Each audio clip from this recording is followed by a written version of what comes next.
Well, we're here with junior-to-be Zana Bowens. The dogs start to practice here this Saturday. She came back from a busy trip, though, as far as to Guatemala with a relief trip and did some work on this area down in, I think, Magdalena in Guatemala. So talk about the trip there you've had and how long you're there and kind of the details. Okay. We worked with Student International, also known as SI, and they were based in Antigua. And basically their mission is to integrate themselves into different cities in Guatemala and just build relationships with the people and just be able to minister to them and share the gospel with them and just work with them and just love on them. Because you always had a desire to visit a Latin American country? Initially our trip was supposed to be going to Haiti, but some things happened within the group and a virus actually broke out in Haiti, and so that got canceled. And God just kind of directed us to Guatemala, and we just accepted it and we're open to it, and we just went with the flow. So describe where Guatemala is at for people who are not sure where it's at on the map and how you guys got there. Okay, so Guatemala is right under Mexico. So it goes like California, Mexico, Guatemala, El Salvador. And we took a flight from LAX to Florida, had a layover, and then flew in from Florida to Guatemala City. So there's any buses involved there too? Yes, so from Guatemala City, we loaded up on a bus and drove about an hour and a half to get to Magdalena, which is about 30 minutes from the big city, Antigua. Talk about kind of like this place you were at, how big it was as far as the accommodations. Yeah, so Magdalena there's about 22,000 people that live there, and it's kind of a rural city, and it's filled with lots of mountains and hills and stuff, so we walk a lot of places, but you're walking uphill when you go places, which is kind of tiring, but it was good. But yeah, the city is pretty quiet, but it was a good place. Where'd you stay at? I stayed in a host family with a pastor that worked with the church that we were working with, and his family was just a beautiful family. He has 7 kids, and they all lived there. But they were very welcoming, very warming to us, and just really enjoyed their company. So describe their house and the way their family lives compared to a family in the U.S. So a family in the U.S. is probably like, mom, dad with their kids, but in Guatemala it's mom, dad, their kids, spouses, their kids' kids, and so it's just like a big, pretty much everybody's family lives in one big house. So they adopt you as kind of a They surrogate did. kid? They adopted me, and I was down to bring them back to California with me so they can live with us. So give us an idea of the food they prepared for you. Typically, you would think that Guatemalan food would be, spicy, Hispanic kind of food, but a lot of the food there was American. Like the first night we stayed there, we had spaghetti with French rolls, which was kind of funny, but one of the Guatemalan dishes that I loved the most was plantains, which are like fried bananas, almost like banana potatoes, I guess. They're really good, they're sweet. We also had a beef stew with rice, which was really tasty. But other than that, pretty much the food was American. Did you bring any recipes home with you want to make here? Oh yeah, I learned how to make tortillas from scratch, so I'll be cooking them up on Tuesday for Taco Tuesdays.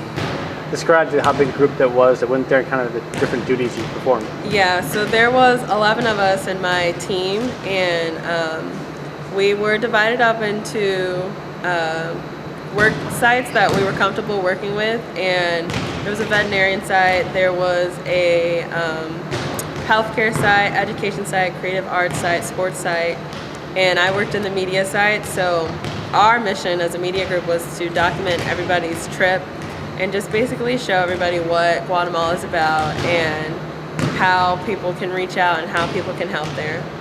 Was there a video or a kind of a final project you guys put together? Yeah, our final project that we showed at the banquet on the last night was a video of everybody at their sites, and just basically documented what people did there and how the volunteers were able to help and just minister and build relationships with the people there. So what was your specific role as far as the media? I was in charge of editing the creative arts site, healthcare group, what else did I do? The sports site, I believe, and I also did group pictures for education. So now you have also like great experience. Now you're ready to start using this for your degree I here? think I'm ready. I've got a little bit of experience. Still have a lot of learning to do, but I'm excited about it. So what was the funnest part, maybe the most enjoyable part as far as gathering the film? I think just being able to like relive the moments and like going through the video, you just like laugh about, you know, silly things that you may have caught on camera, or, you know, heartwarming things, or, you know, interesting things that other people caught on camera that you're able to see while you're editing the video. What were some of those moments you were most proud of?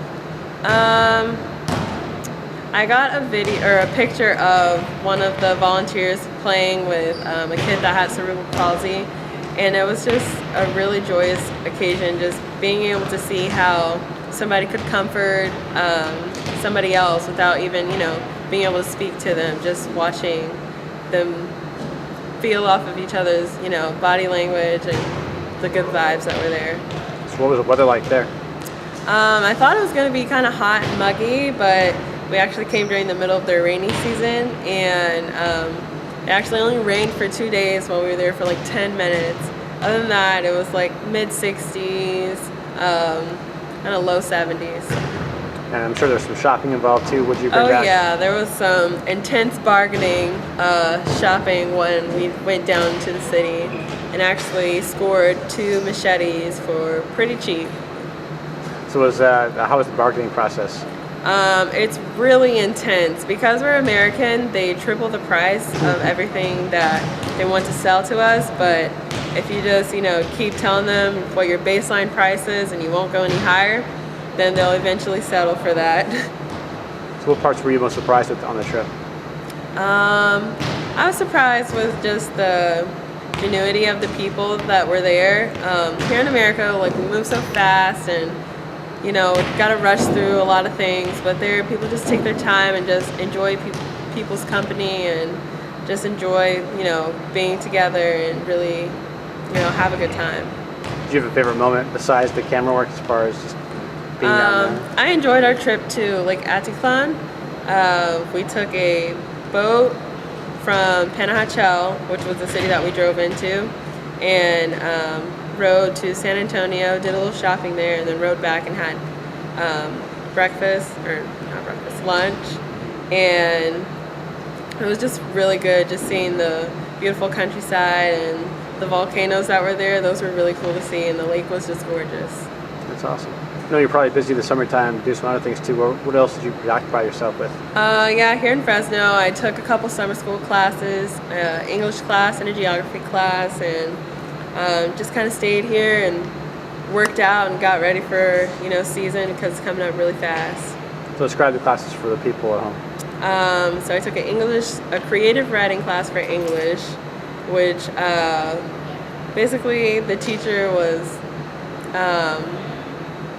pretty relaxed about what we wrote about. He didn't really have too many guidelines.